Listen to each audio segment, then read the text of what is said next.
Now, if what you see on your screen is news to you, you should pause and pay attention. I got a whole bunch of answers. Just check out the lost word, what I found. EUCATHOL.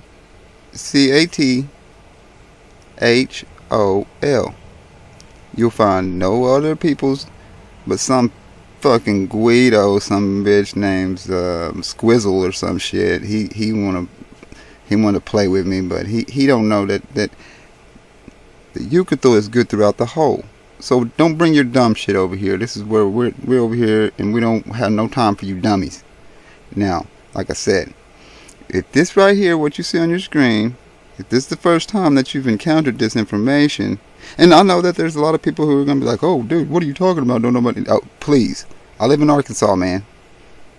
And when I first seen this a couple years ago, I had never fucking heard it ever.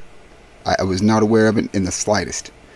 Now we are 2 years down the road. I mean, that might be, everybody do know it now, but I'm telling you, as a native Arkansan, I know there's some people that I know that don't fucking have any idea World Trade Center 7. They don't even know that there was one, let alone that motherfucker fell that same day, and they have no idea.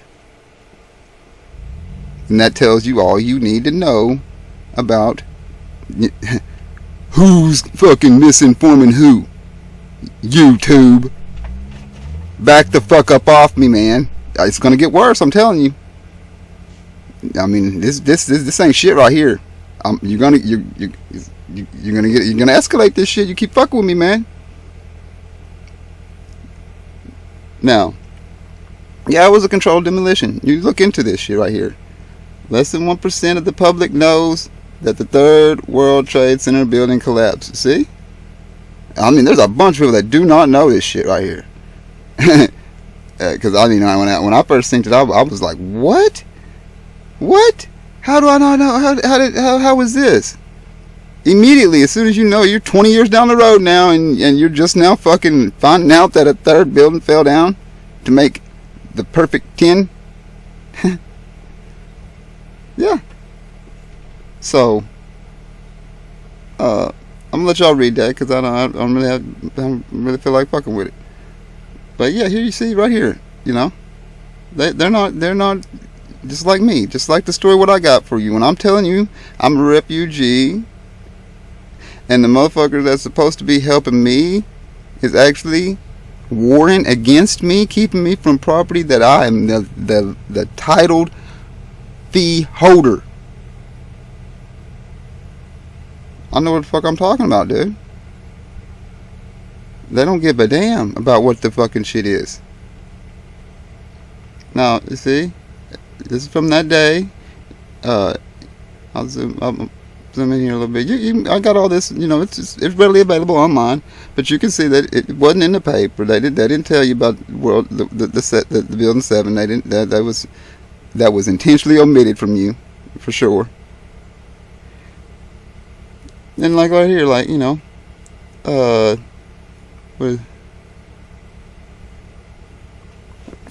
come on.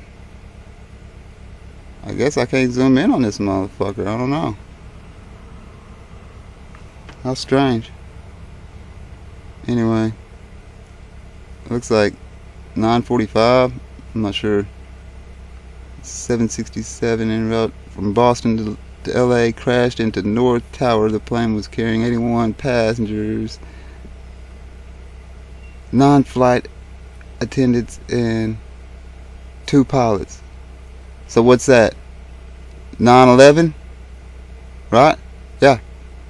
81 is 9, and then 11 staff. So yeah. You got 9/11. The tower collapsed at 10:30, and this one here, the plane was carrying 58 passengers, 4 flight attendants, and 2 pilots. It collapsed at 9:50. See what I mean? Like, it shouldn't. shouldn't it? I mean, there's no like this one didn't take near as long as this one did. Like this motherfucker got hit after the South got hit after the North and fell first. Is that correct? Yeah. Yeah. North Tower got hit.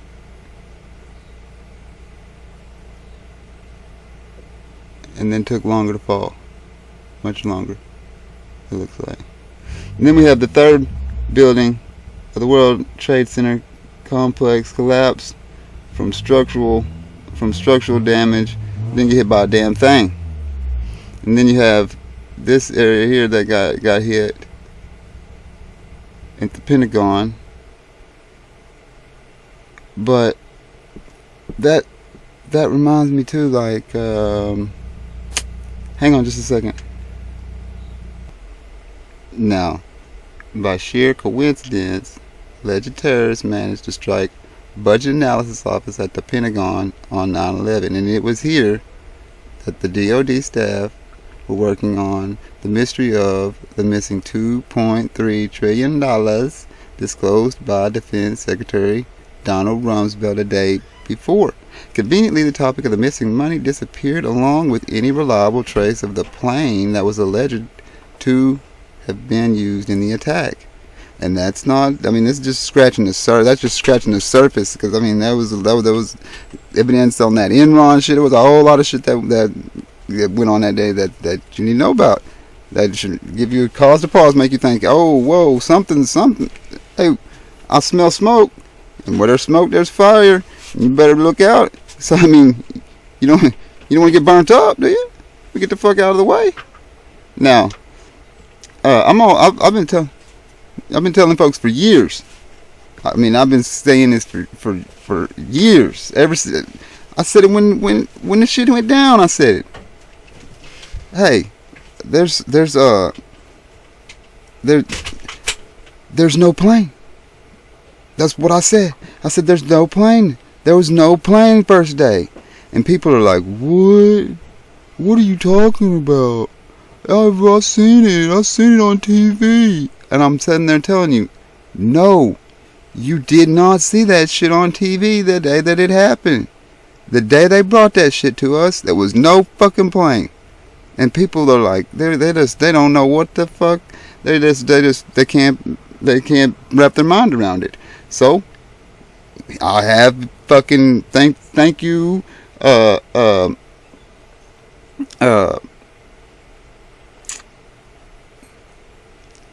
who's this? Amen Stop Productions. Yeah. Thank you very much for the hard work, what you probably had to do to put this down right here. Because this is proving my point, man. You don't, people like, they never fucking wanted to hear me. So here we go. I got it for you queued up. Going against the wind as they fell. No, you're gonna love this. They had second thoughts. You're gonna love this. I got it queued up for them right here. Y'all are gonna love it. And you don't have to be a conspiracy theorist to wonder exactly what President George W. Bush knew about the attack, and when he knew it. According to the official White House version, it was at this moment in a Florida classroom that Bush learned the second plane had hit the World Trade Center and that the U.S. was under attack. But here's what George Bush himself said almost 3 months later when asked about September 11th. I was sitting outside the classroom waiting to go in, and I saw an airplane hit the tower of a TV. The TV was obviously on, and I used to fly myself, and I said, well, there's one terrible pilot. And it said it must have been a horrible accident. But I was whisked off there. I didn't have much time to think about it. No, wait a minute. That sounded George great. Bush was told about the second plane while he was inside the classroom. So you just heard him describe seeing the first plane crash on television that day. But that's impossible. No one saw the first plane crash on TV on September the 11th because the videotape of it didn't surface until the next day. I tried to fucking tell you, dude. At 9:55 a.m., take it from President George W. Bush took off in Air Force One with no escort or protection from fighter jets and circled around for the next hour. Why was the president's plane airborne and unescorted for an entire hour while hijacked planes were roaming the skies? They can't tell you. They don't know.